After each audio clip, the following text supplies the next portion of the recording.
All right, good morning, ladies and gentlemen. Dr. Gino Calori here with the Business Transition Council of Tampa Bay, and we are just so excited for you to join us today into this very meaningful and timely discussion with some of the challenges that are facing CEOs, business owners, and folks in the C-suite leadership roles.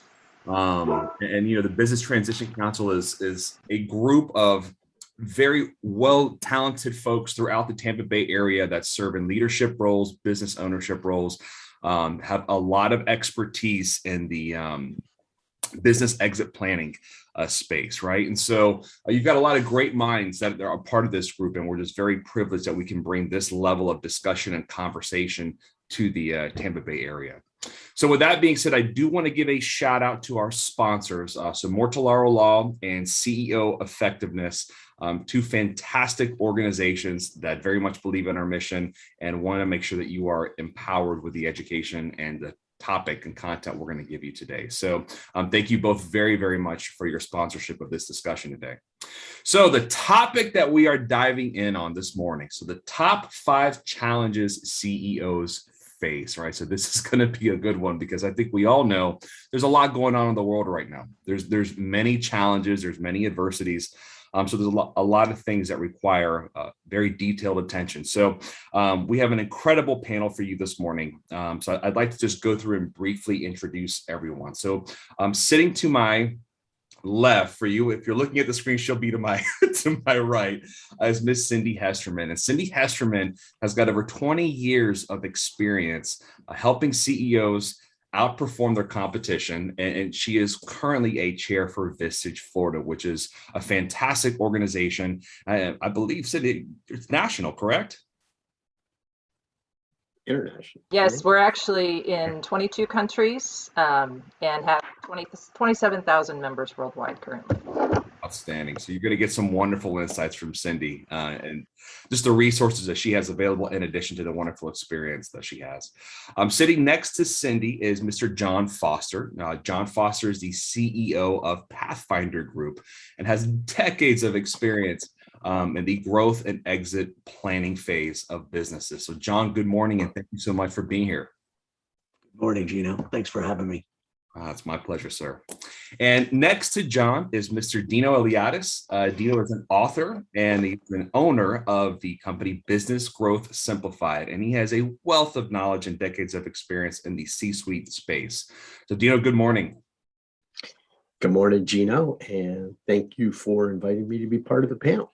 It is my pleasure, my pleasure. I appreciate the 3 of you making the time for this discussion. So let's dive in. A lot of bases for us to cover, a lot of content to broach. So the first thing that I want to talk about is growth. And I think all of us here have a lot of experience with growth. But I really want to just talk about sustainable growth because that has been a heck of a challenge, right? Going through COVID and all the different turbulent factors that have been involved with the pandemic, and now coming out of it, and a lot of things that are going on at an international level, even at a domestic level. So I'd like to throw it out there, and specifically, John, I want to start with you on this one. In your opinion, how do you achieve sustainable growth? Great question. I think it's one that drives most business owners because without growth, they really don't have a future that they can monetize. I look at growth in 3 dimensions. You've got to start with a strong foundation from which you can launch. And that's all about cash flow, predictable cash flow. You got to have predictable cash flow. And once you've got predictable cash flow and you're reaching into that second dimension of profitability, now you start to feel a bit more certain about the viability and the opportunities to grow from there. But you've got to have cash flow in place. It's got to be predictable. And then you start to focus on profitability. And I know that sounds like, well, why? Why shouldn't I just go right to profitability? Anybody that's run a business knows there's a lot of variability. So cash flow is critical. Next, go to profitability. And it's once you get to predictable profits, can you really grow the value of the enterprise? So 3 dimensions: focus on the things that drive cash flow, then move on to the things that focus on profitability, and then think in terms of predictable and sustainable growth that adds to the value. And I'd say that there's some things that are embedded in that are intuitive, like have your sales plan and your sales team in place. But senior management, having the right leadership is a fundamental element to having predictable cash flow and predictable profitability.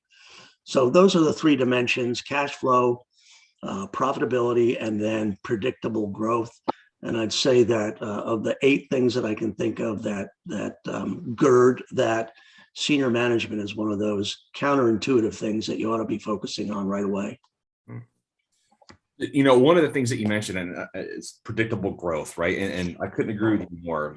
When you are, especially in the current era that we live in, when you're thinking about selling, right, knowing when to sell or not to sell, once you get to that phase of predictable growth and you start talking about valuations and optimizing the valuation of your company, when do you know? When do you know it's time? To me? Yes, please. Sure. I think there are the timing of cycles to be considered, but I think that it's far more dynamic than just such a binary to sell or not to sell. Most people fail to save enough assets outside their business to really be able to fund their future without the business. And so to the extent that they have a wealth gap, they've got to look at, can that business cover the gap? Can it cover what their personal assets don't cover in financing their retirement? And in most cases, the answer is no. And so they've got to grow the business in order to cover that gap. But just because they grow doesn't mean they have a transferable asset. And so unless you're going back to that first question around sustainable growth with an eye towards the transferability of that asset, you've only covered part of the answer to your question, when do you sell? So you sell when you can afford to sell, and when you're, as Bill Anton would say, you're mentally ready to sell, which is another component. Absolutely. That's fantastic. Dino, any thoughts on this? Yeah, I mean, on the sell or not to sell part of it, really, I think part of the misnomer that I tend to find is, and I agree exactly with what it is that John stated. I think part of the problem is when an owner starts the business, they don't think about exit at the beginning. Because and I think one of the items that I've kind of identified is when owners start their business, before they started their business, 9 chances out of 10, they worked for someone else. And so as a result, they have an employee mentality. So as they start to build their business, they build their business with an employee mentality. And so as a result, what they're really doing is they're building a job for themselves. I mean, how many times have we told somebody, you don't really own a business, you own your job? I mean, as advisors, we tell owners that all the time. I mean, on a weekly basis, you're telling somebody that. So, and so the first thing you need to understand is really, what does the owner want? And not from the business, from their life in general, okay? And once you've defined that, then it's like, well, then how much money do you need? Which, I mean, this goes to the heart of what it is that, John just mentioned, as well. So if you start, when you start your business with that mental picture, then you've set a goal and you understand, here's where this is where I'm trying to get to. Okay. So if this is where I'm trying to get to, then what objectives do I need to set along the way to get there? And so, I mean, part of Business Growth Simplified's kind of value proposition is we can help you get there in 3 to 5 years, but you have to make that decision. And a lot of times what happens is people say, well, I want to sell the business because I don't want to do this anymore. I want to retire. It's like, well, then the 3 to 5 years starts at that point, whereas if you start from day one, you can build the business so that it does that. And by doing that, what you're really doing is, this goes back to your first question, Gino, which is how do you achieve sustainable growth? Well, you the first thing is what is that outcome that the business owner really wants? And if you're going to grow it, what is that rate of growth that the owner wants? Then next you have to really evaluate your operation. I agree. Everything eventually boils down to the finance of the company, but it's the first three steps in your revenue cycle, or what we call the revenue engine, that really, your marketing, sales, and operations are those three things. You have to do that work before you get paid by your customer. And so, your finance is the last step in the process. So you have to really understand all the rest of what's going on and how does that contribute more or less to that financial outcome that you want for the company at the same time. So, what we really recommend is systematizing that stuff in a way that it can easily be monitored. Okay. Not financially, operationally. Is enough activity happening in my business to give me the financial outcome that I'm looking for? Because if I'm not, that's where the inefficiency is a part of that, and just like John said, in order to have that steady cash flow, how do I get to break even and beyond my break even point for my company? And then I need to understand how much work does all of the people in the company need to be doing, and measuring their performance based off of that. So that's more along the ways that we do it. Financial resources is only one of the four factors that really influences business growth, which is, part of really what it is that I talk about in my book, which is, you still have to have systems, people to do the work, right? And those people need tools or business assets in order to accomplish that stuff. And then based off of those three things, it costs money to pay for all of that stuff. So those are the four factors that really drives business growth. But I think too many times people focus too much on the functions and saying, well, the marketing guys are going to tell you marketing is what achieves growth, and the sales guy is going to say no till you sell something. Right. If you're not doing any of those things, you're not making money. So it all is important. All of the functions are important. No, that's fantastic, Dino. Thank you. Very, very insightful. Cindy, anything on your end from a growth perspective that you kind of want to share? Because obviously from your wheelhouse and your experience, I'd imagine there's some great nuggets there. Yeah, and John and Dino did a great job of covering many of them. A couple that I'll add is that sustainable is the key word. People can outgrow their cash, and I've seen some very high growth companies actually go out of business because they couldn't sustain that growth and they didn't plan properly. So Dino, I agree with you. It's not just about finance, and yet if you don't have the cash, it's not going to be a successful plan at all. And then on the exit side, it was identified and referred to a little bit. I just want to emphasize, so often businesses are dependent on the owner or the person who founded it, whether they want that or not. And that decreases the value of the business when they go to sell it. So having a strong management team, as John mentioned, and having the business operate well without that person there can increase the value significantly. So those are the only points I'd like to add. That's wonderful. That's fantastic. Thank you three very much for that. So I want to switch gears now and talk a bit about second challenge, right? And that second challenge is inflation. I think this is one that it hits home for everybody, right? So in a time of economic uncertainty, what particular strategies do you have for navigating issues with supply chain, Fed rate increases, and in addition, obviously the war in Ukraine, right? I mean, what are some of the things that you guys can offer the audience as far as how to strategically handle these things? Yeah, I can jump in if you like. Please.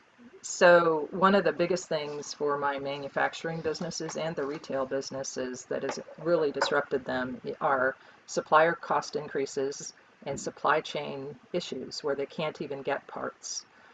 So one of my manufacturers, for example, has a part that they use in their product that they make, And it used to cost less than 25 cents for the use of those parts. It's now over $100.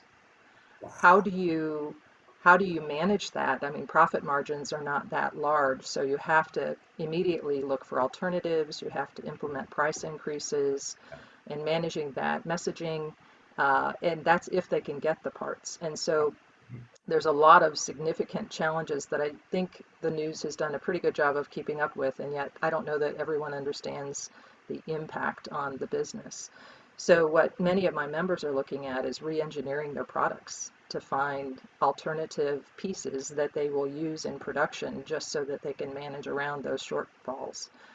It's been exacerbated by the war because of nickel, which is used in stainless steel. And so there's a lot of things there. And then China being on lockdown has made it worse as well. And so people can't get, as we've all heard, chips and motherboards and things like that. So many of the members are having to do a lot of re-engineering and put their focus there. So it's been very disruptive for them. Lead times are lengthening and prices are going up. So having a pricing strategy, how to mitigate that is having a pricing strategy, having an intentional re-engineering program and innovation program. How can we make this differently? John and I both attended a panel last night and learned some things about that as well. How you need to really plan for those kinds of changes, whether you think they're coming or not, because they will come.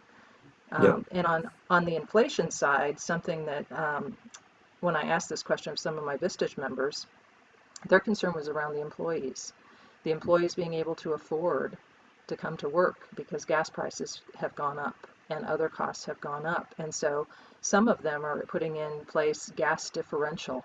So they figure out how far the people are from work, and if they have to work in a production facility, for example, they're paying them like $2 per gallon based on an average miles per gallon on a car based on how far away they live, just to help them be able to afford to come to work.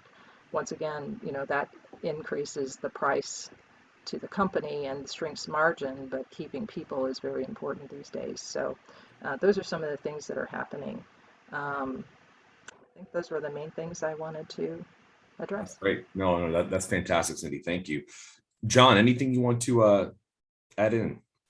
Yeah, the absorbing costs, and that was a great example, Cindy, of an employer understanding the value of keeping their workforce so they can live to fight another day by doing something creative. Value engineering, absolutely important. We're involved in a development up in Gainesville.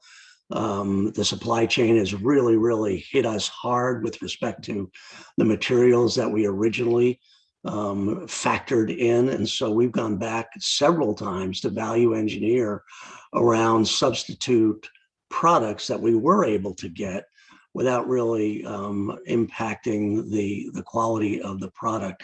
And then there's another one that was mentioned last night at the conference that Cindy mentioned, and that was going out and finding new vendors. Now that's great theoretical solution because all the vendors, or for the most part, many vendors are facing the same challenges, but some are better at navigating those challenges. And so don't overlook the opportunity to go out and see what other vendors might be able to do for you that your current vendors really aren't doing. And then finally,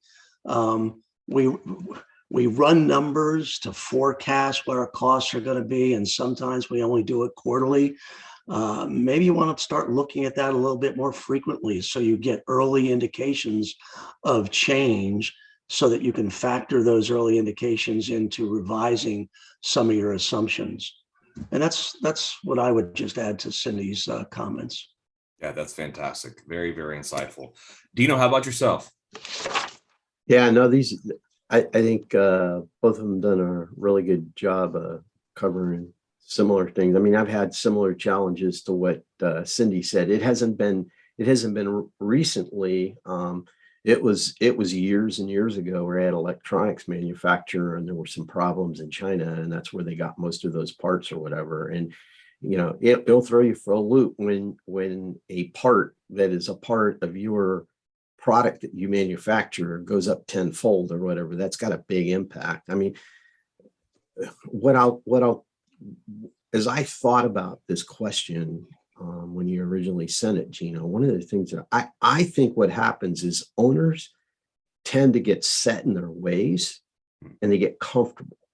Okay, well, it's working, so it's going to be fine. And, as the strategic thinker for your company, you have to be thinking about this stuff and get ahead of it, just like both John and Cindy said, and I think the main, if you want a word that I think is really important with all of this thing, I think it's all about communication, okay, from all perspectives, and having a communication plan for all that stuff, because it's going to happen. I mean, it just is. So if you have a good strategic alliance or vendor process that you use, and you set those alliances up properly, I think there's good communication flow. So you'll see that stuff coming because you're talking to your vendor, okay, properly in the way that you do.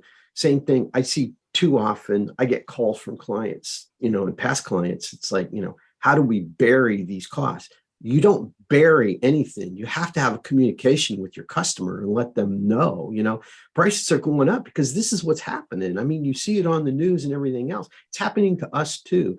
But I have a tendency to think that, we try to bury things just like we do personally, right, Gino? You see it all the time, right? I mean, that's what you do, help people, right, with the psychological thing. But we do the same thing with our business, unfortunately. And, that's, I think, what really kind of impact. I think if you communicate well with all the people that are important, your employees, your vendors, your customers, on a regular basis, as these things are changing, and it's dynamic in this kind of an environment, I think they'll all work with you.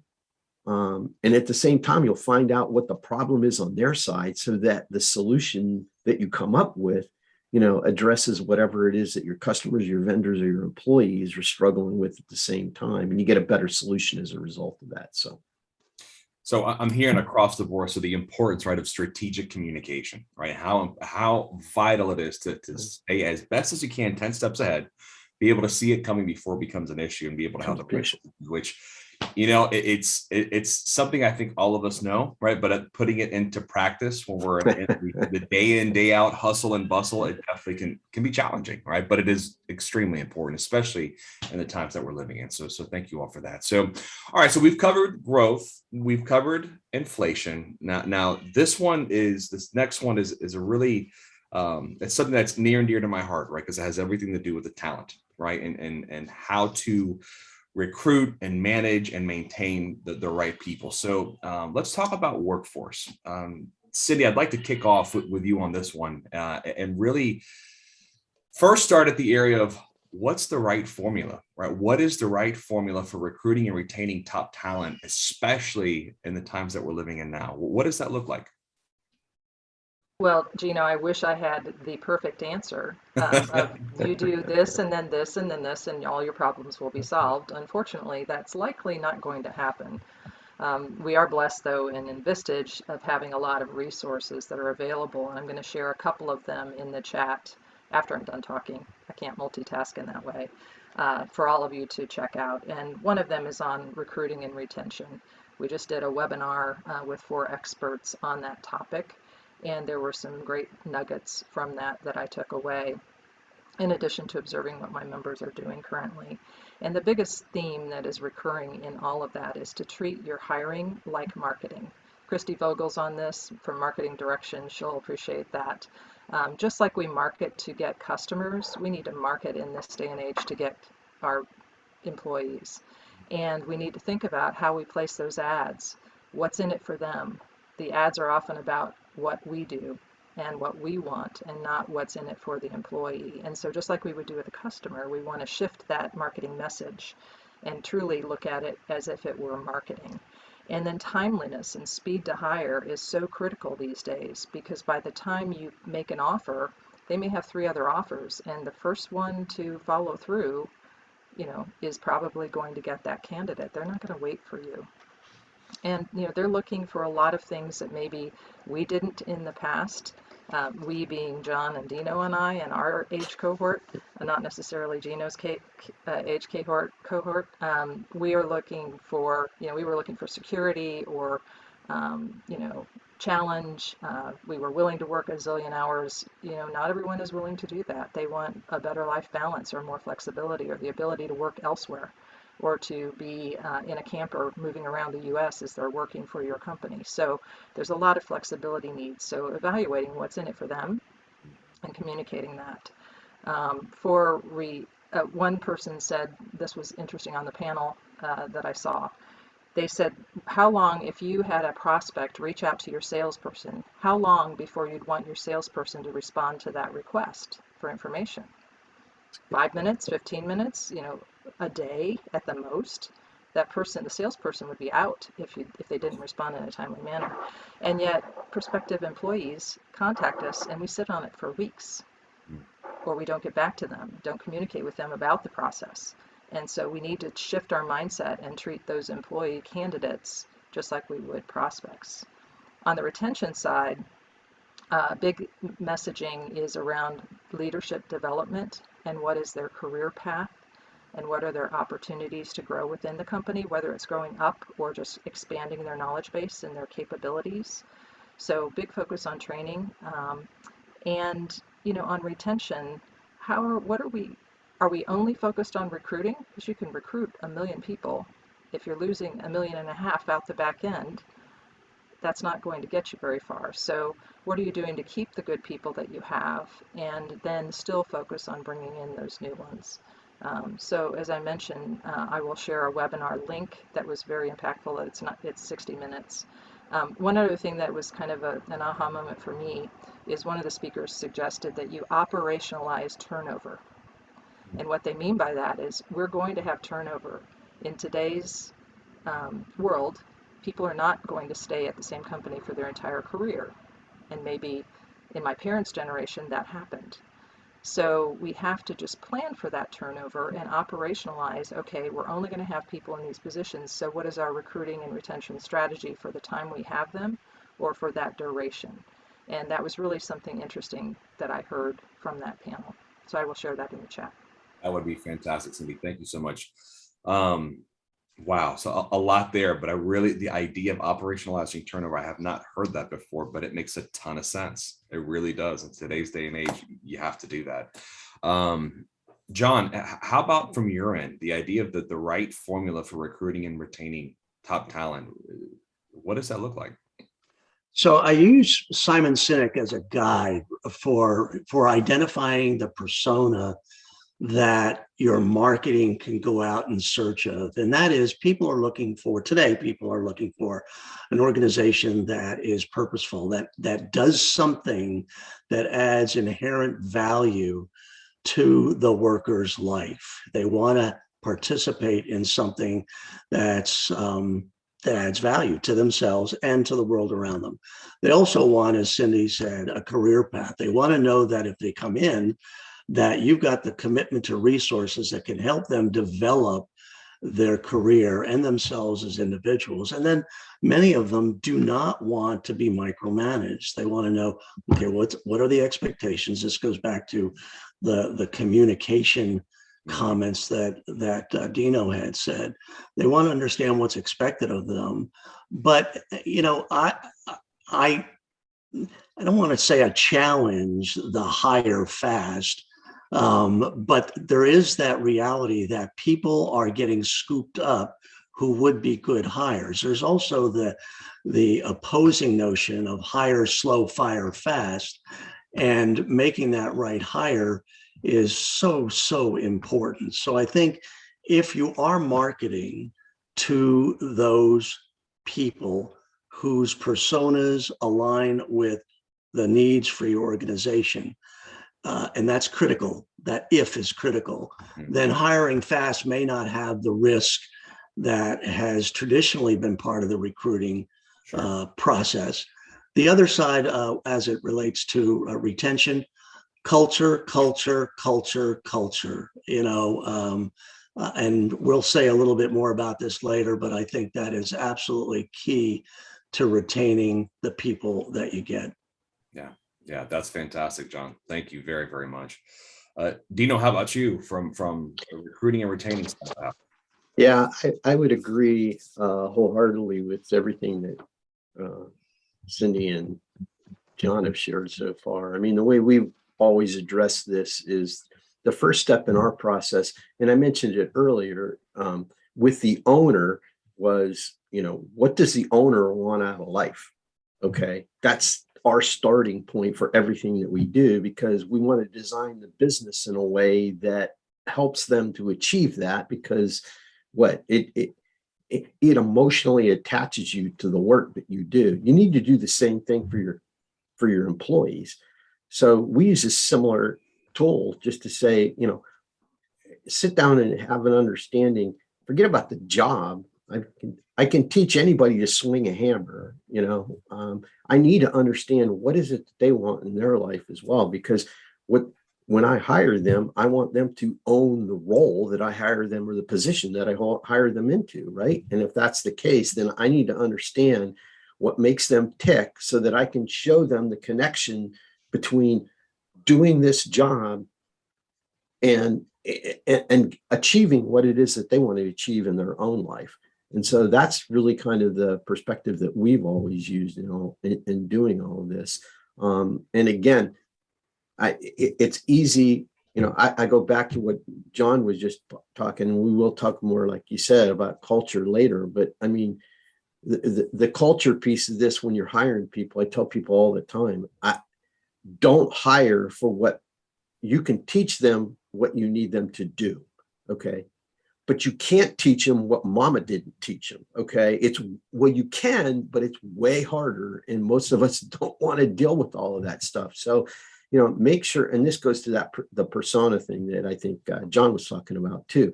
Make sure that they match with the other people that you've got in there, so you don't bring in and create drama in the company, because their values and principles don't match up with everybody else in the company. And I mean, that's really what culture is all about, right? I mean, for the most part, is what are the values of the business and the organization, and do everybody match up with those principles and values of the company. So Sure.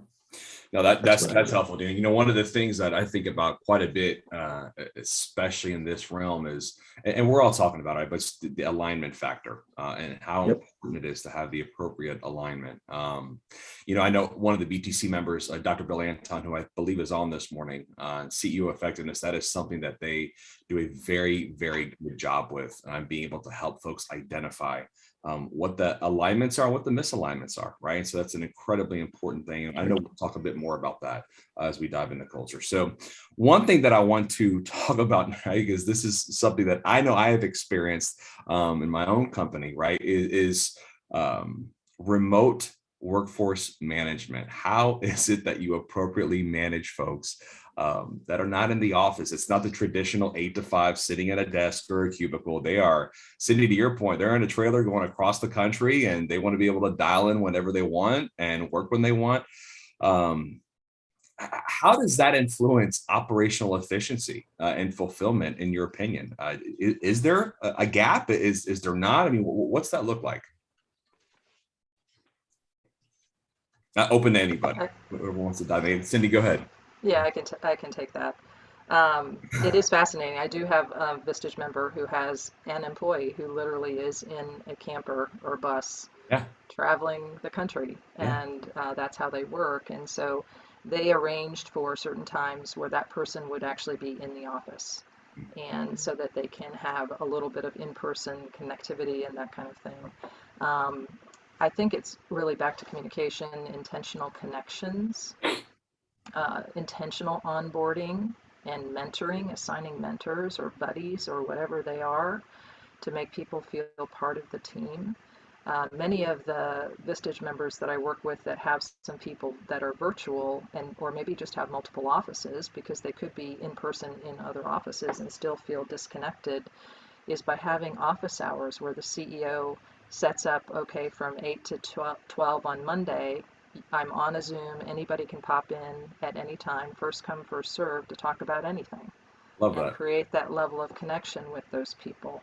And I think that's a great idea. And I think it's important, especially from a culture perspective, that those core values and mission and vision are communicated more frequently than maybe they were in the past. And we'll get to that, but more behavioral descriptions of those so that people really do understand what's expected. We're, again, another Vistage resource, which I will share in the chat. Dr. Gleb Dispersky wrote an article in Fortune in the end of April that I think is very timely on this too, and indicating that some of the bigger tech companies like Google and Apple are going to fall behind because they're requiring people to come back to work and they don't want to. And they're going to force it and force the hand, and they're going to lose some good people who do not want to be back in the office full time.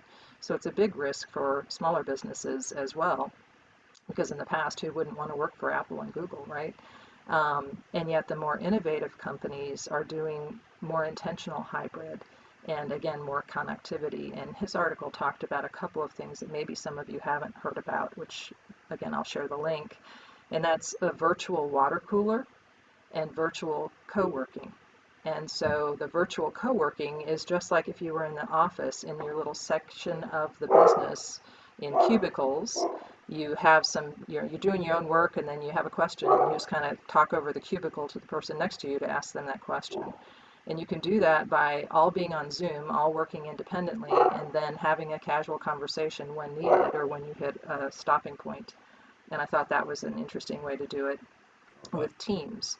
And then the virtual water coolers is having some intentional conversations at the beginning of the day and multiple times throughout the day that are more personal in nature, and just calling them the water cooler conversation. So maybe teeing it up with a question of the day. What's the most exciting thing that's happened to you this week so far? Or what is your biggest priority right now that you're working on? Those kinds of things, like you would have at a water cooler. And so creating that intentionality around that communication and allowing people to communicate in their own style. We've seen that introverts loved working remotely and extroverts maybe didn't as much. And so doing some of these things and structuring them a certain way allows for both of them to feel comfortable in a hybrid environment. Excellent recommendations. Love those. I haven't heard of those. So that is wonderful. That is absolutely fantastic. John, your thoughts, sir? Yeah, Cindy really did a good job of covering it. I will tell you, though, that the past is not coming back. And so if organizations don't invest the time to understand this new dynamic, they're going to be behind the 8 ball.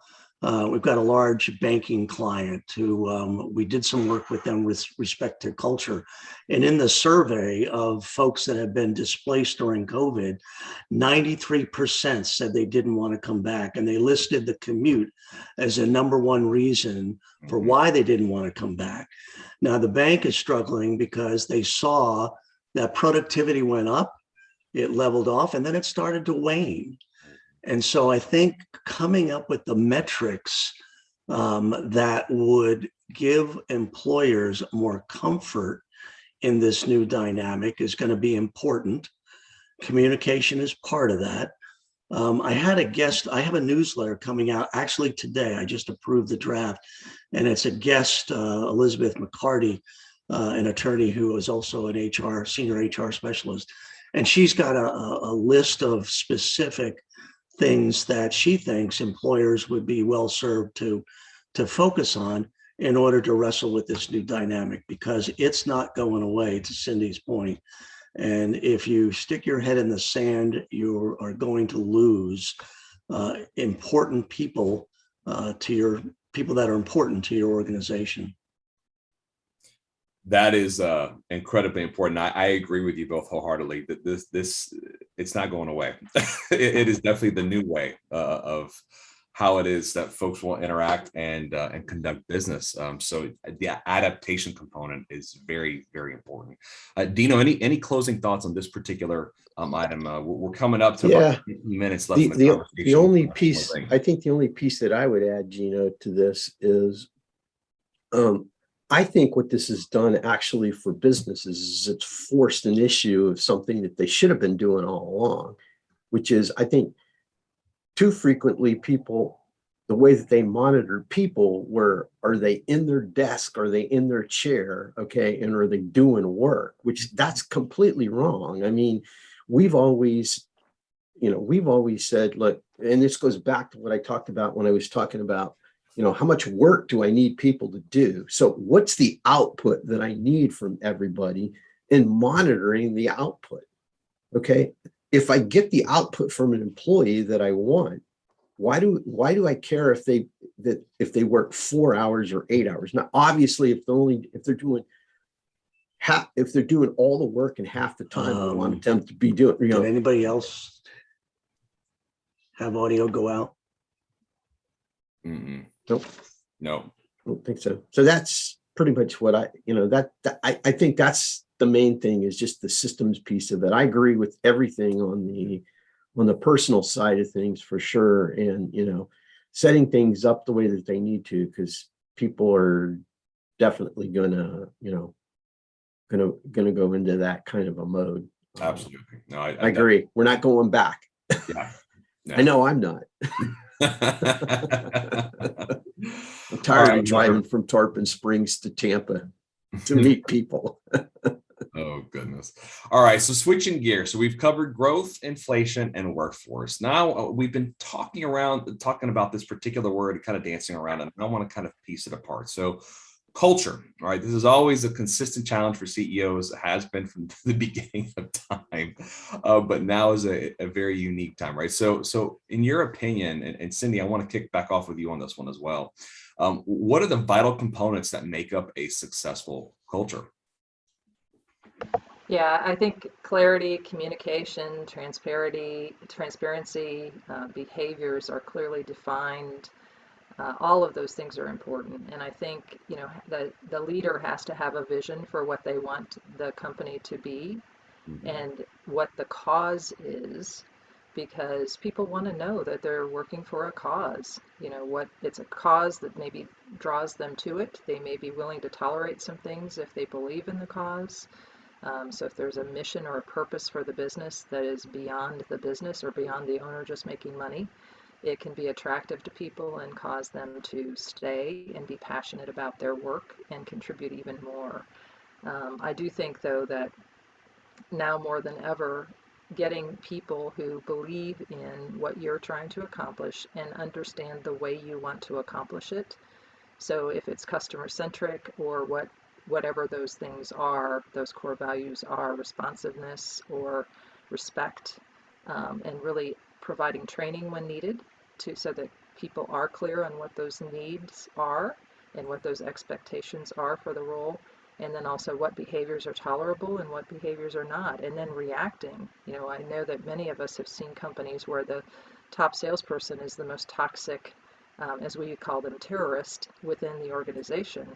And yet the owner doesn't do anything about it because they're bringing in so much revenue. And so your messaging has to be followed up by, you're walking the talk.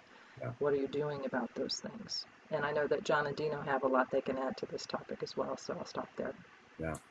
One thing I'll add into that real quick, Cindy, is that in my cohort, right, of from a business leadership and whatnot, and folks in my generation, that meaning matters thing it's a very big deal, right? And that meaning is tied to values, right? And the values which define the company culture, right? And if that alignment is not there, it'll be a very short-lived experience. Without a doubt, right? And that's not good either.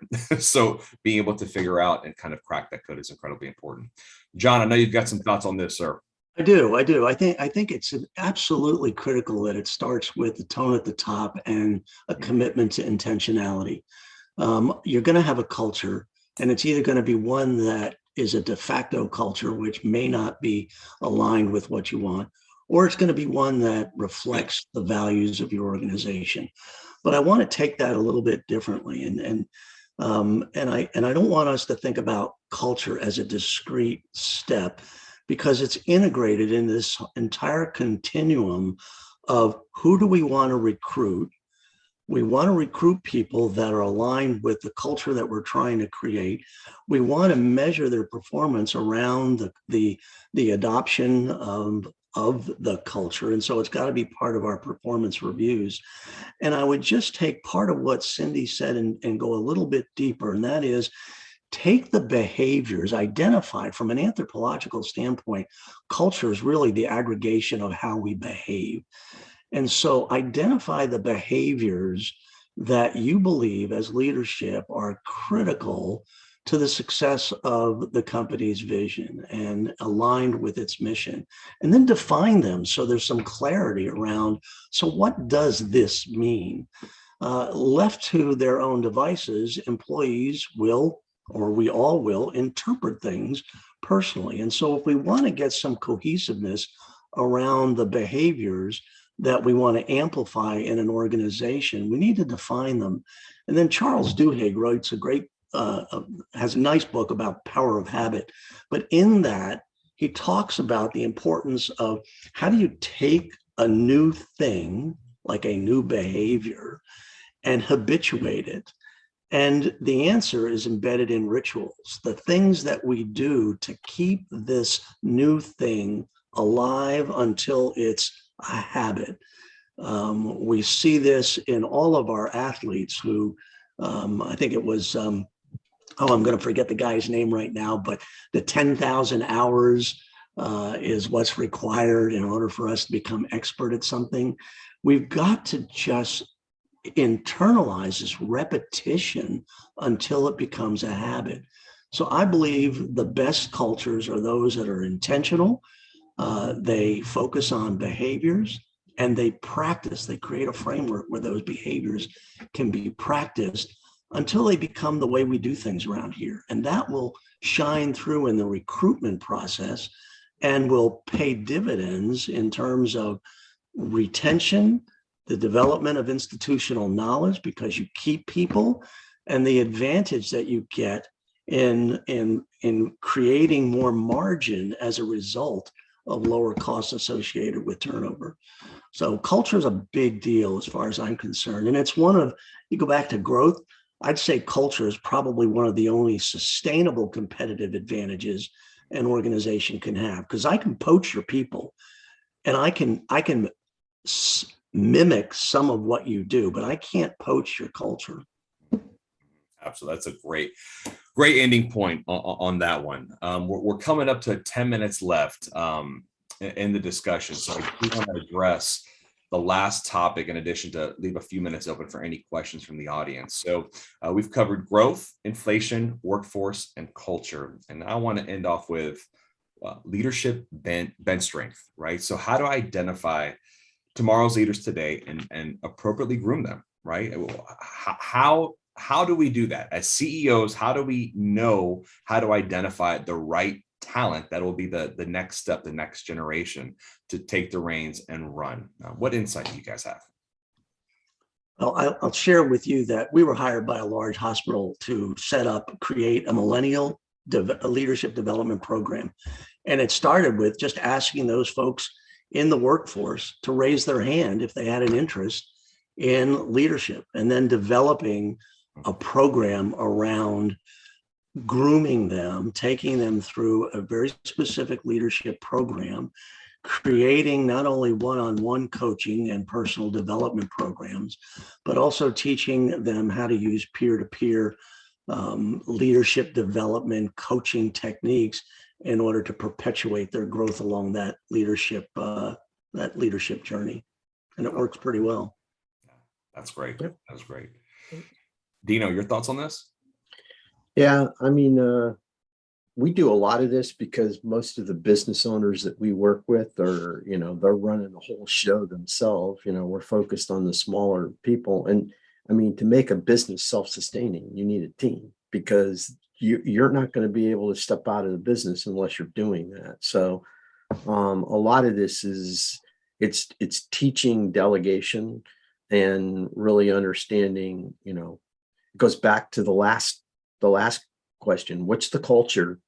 Who fits best within that culture? Okay. And demonstrates it on a regular basis, which is really what leadership's all about. Right. I mean, and then identifying those people and having conversations with them, just like John said. I mean, you can have them raise their hand, or, you you can nudge them in that direction too, especially if you see that they have the right aptitude. I think is more the right way to look at that, or whatever. Leadership's it's kind of intangible. It's an intangible factor in some of this stuff. I mean, you got to have the skills, but again, we can teach people skills.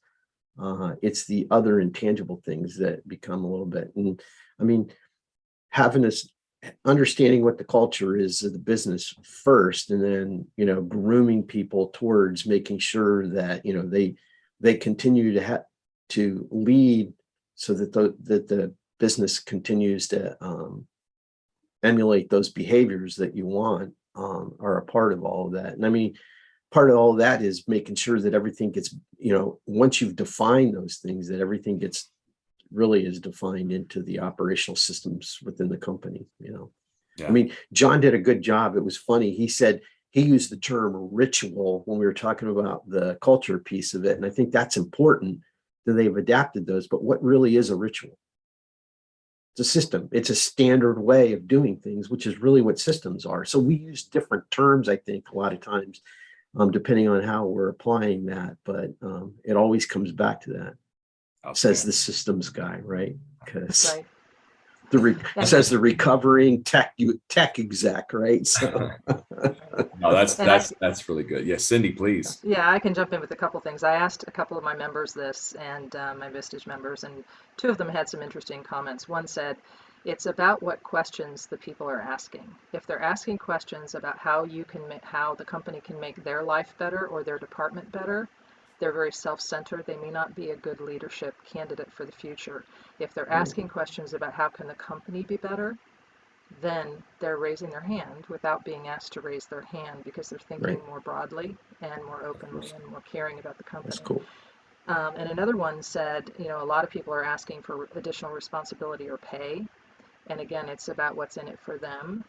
And others have approached him about laying out a 10-year vision and thinking more, you know, long-term about their role, about the company's growth, and their potential role in that growth. And those are the ones that he views as having raised their hands, because they're thinking further out than this paycheck or next paycheck.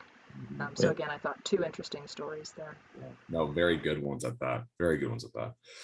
All right, fantastic. Well, I think that that about wraps it up. We've covered quite a few bases. So kind of an overall recap, right? So the top 5 challenges that we address. So first and foremost, growth, right? How do you achieve sustainable growth, and what does that look like?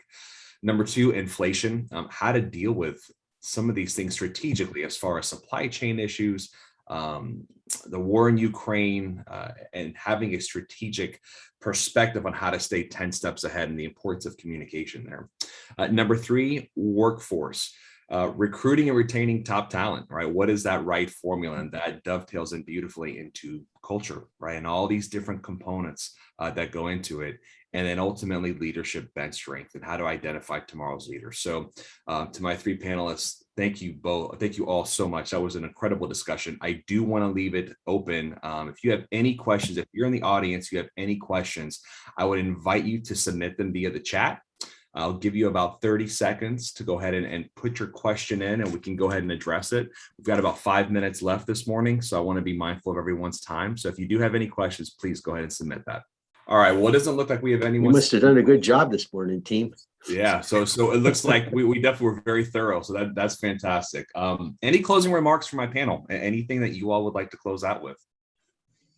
Just I'd say thank you for the opportunity to share this information. I think, you know, businesses, especially small businesses, are the backbone of this country's health. And so to the extent that these issues can be more effectively dealt with by business owners, is the degree to which we'll see more of them succeed, especially at a time such as the ones we're living in right now. Absolutely. Yeah, and smaller businesses are more nimble, so they can make those changes quicker. They just have to have access to the information to help them to do those and make those changes. So absolutely. Yeah, and I was going to say flexibility and resiliency and perseverance, because there are always obstacles. It's how you respond to those obstacles that really achieves success or failure for the most part. So absolutely. Thanks for including me. No, for sure, for sure. Well, thank you three so much. To all the folks who are in attendance and tuning in, thank you for your time, and we very much appreciate you being able to give us a piece of your day and become a little more empowered with this incredible knowledge that our panel is able to share with you. So the Business Transition Council of Tampa Bay thanks you, and if you have any questions, by all means, please feel free to reach out to us, and we'll certainly get you in touch with the panelists you'd like to touch base with. All right, everyone, have a great day and have a wonderful week. And hopefully we'll see you on our next education panel.